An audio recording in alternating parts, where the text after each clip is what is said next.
Après Akasato, cap sur Ouida. Pour clôturer en beauté ses activités, la plateforme des promoteurs et acteurs pour le développement des médias au Bénin, Padem Bénin, a délocalisé sa célébration du 3 mai dans la cité historique. Objectif, allier devoir de mémoire, détente et réflexion sur le rôle de la presse. Vendredi 8 mai, la délégation conduite par le président Hilarion Kenyon a démarré la journée par une visite guidée de deux sites emblématiques de Ouida. D'abord, le temple des Pitons, haut lieu du culte vaudou, où journalistes et promoteurs ont découvert la symbolique du serpent royal. Déjà pour la population de Ouida ici, les Pitons pour nous, qui représentent en fait une grande divinité. Ici d'abord nous parlons de divinité parce que c'est le nom du Piton qui est sur la ville ici. La langue parlée ici c'est le fond, mais le Piton en fond ça donne Ouida, Dangbe, Vaudou, Dagbe. Dagbe c'est le bien. Et le Piton ici, si c'est vénéré, c'est parce qu'en vérité cela protégeait l'agriculture. Ça empêchait les rats de s'attaquer aux greniers. Donc, que le vaudou, c'est l'organisation sociale de la vie frontière. Le vaudou, c'est l'écologie. Et c'est pourquoi le gouvernement a mis en place un projet que nous appelons la route des couvents, où tout ce qui est temple vaudou doit être requalifié pour qu'on puisse véritablement donner de la visibilité, communiquer là-dessus, raconter, réécrire, je vais dire, notre propre histoire, et la raconter à notre propre manière parce que véritablement c'est notre identité. La mosquée. Chez nous ici au niveau du temple des Pitons de la religion traditionnelle vaudou, tous les 5 jours francs, nous avons des rituels, c'est-à-dire des cérémonies. Et c'est là où cette case que vous voyez là, qui date de 1717, ce que vous avez autour a été reprise pour que cela puisse tenir aussi longtemps debout. Mais l'intérieur de la case date de 1717. Et ça vient d'avoir le label de l'UNESCO. À l'intérieur, vous avez la pierre même qui représente le Piton. Et quand les adeptes veulent prier, faire des vœux, demander quelque chose aux divinités Piton, c'est ici. Et c'est que le prêtre seul qui a le droit d'y rentrer. Puis, direction la porte du non-retour sur la plage avec des escales à la place aux enchères, à l'arène où le guide du tourisme a plongé les journalistes dans une émotion lisible. Ouida, véritablement, c'était le lieu de rassemblement.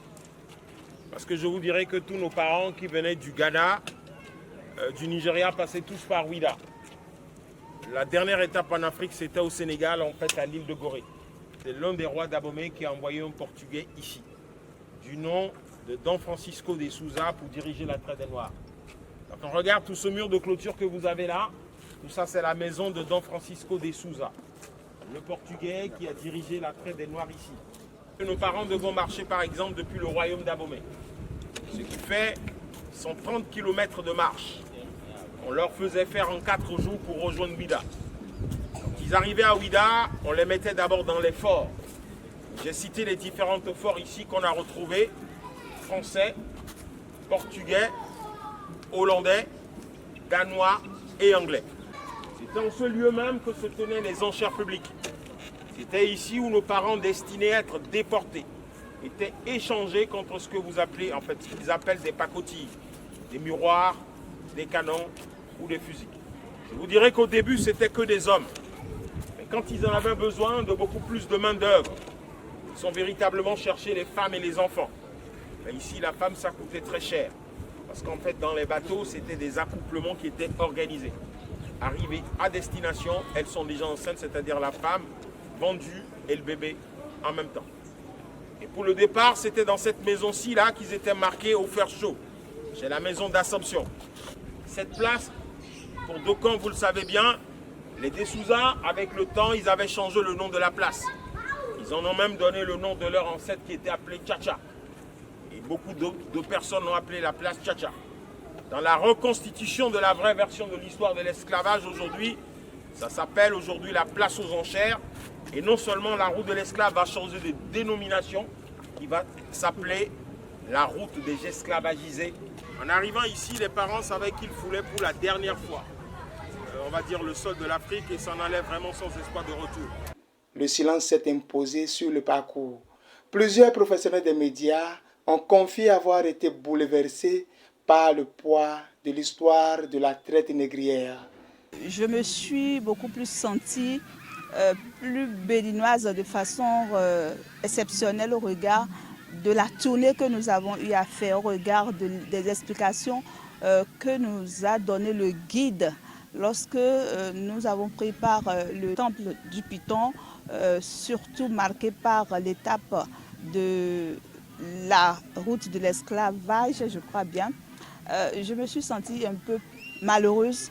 Je me suis dit, est-ce normal qu'on puisse traiter des humains ainsi? Mais cela fait partie désormais de l'histoire et cette histoire doit être racontée à tout le monde. Je dis un sincère merci à la PADEM Bénin, une association à laquelle j'appartiens. Au nom de toutes les femmes des médias, nous sommes plus que jamais ensemble pour révéler davantage notre pays. Un peu moins de 19 heures, place à la phase institutionnelle de la journée. Le président de la PADEM Bénin fait son point de presse. Au menu, le thème 2026, façonner un avenir en paix, promouvoir la liberté de la presse pour la sécurité et le développement durable. Le président de la PADEM Bénin a rappelé que la presse a un rôle central dans la consolidation de la paix, surtout dans les villes à forte charge mémorielle comme Ouida, et en saluant les efforts du gouvernement Talon qui a métamorphosé positivement le visage de Ouida. La PADEM Bénin tient à reconnaître et à saluer les efforts considérables déployés par le gouvernement béninois pour la valorisation de notre patrimoine. Ouida, cité historique et carrefour des civilisations, en est la parfaite illustration. La réhabilitation de la route des esclaves, la mise en valeur du temple de Python, la construction du musée international du Vaudou et surtout la rénovation de plusieurs couvents traditionnels témoignent d'une volonté politique réelle de faire du Bénin une destination du premier plan. C'est une fierté nationale. Ces investissements donnent à notre culture une vitrine digne de son rayonnement. Nous devons être lucides.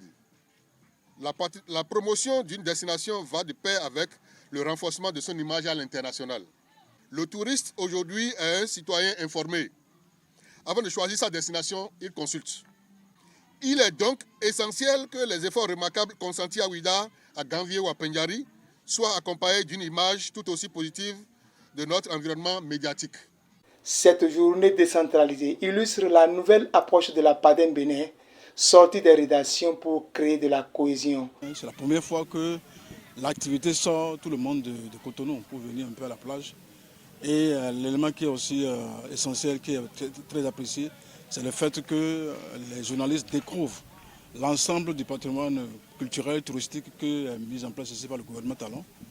Et je crois que c'est une bonne chose. Et je crois aussi qu'en associant le maire à cette initiative, ça prouve comme des fois la PADEM Bénin de la dynamique de l'évolution et colle un peu à l'actualité de notre pays, particulièrement au niveau des sites touristiques.